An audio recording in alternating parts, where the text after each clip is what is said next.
Hi friends, good morning. এই সকালে tiffin সেরে আজকে টিফিনে কচুরি খাওয়া হয়েছে, ছেলে স্কুল চলে গেছে।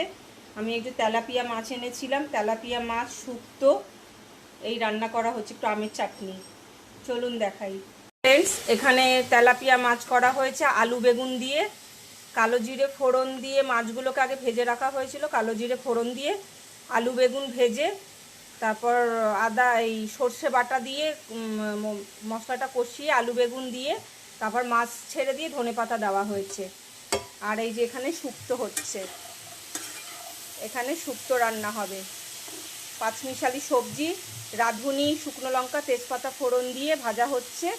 আর এখানে উচ্ছে আর বেগুন ভেজে রাখা হয়েছে। এর মধ্যে আদা বাটা দিয়ে একটু কষিয়ে তারপর কাঁচা দুধ, গরম ঘি দিয়ে একটু হালকা চিনি দিয়ে এটাকে করা হবে।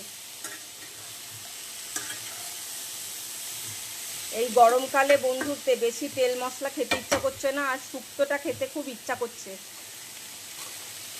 আমার মনে হয় সবারই তাই ইচ্ছা, শুক্তো টুক্তো একটু টক এগুলো খেতে বেশি ইচ্ছা করছে। এই মাছ হয়ে গেছে আর এই এখন শুক্তোটা করছি।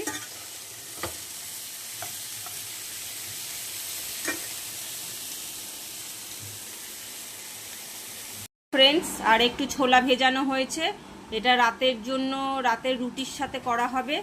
ছোলার তরকারি সেদ্ধ করে পেঁয়াজ আলু টালু ছোটো ছোটো করে কুচিয়ে এটা করা হবে রাতের রুটির সাথে। আর এই যে ফ্রেন্ডস, 2 বোতল রসনা করা হয়েছে, ফ্রিজে রাখা হবে।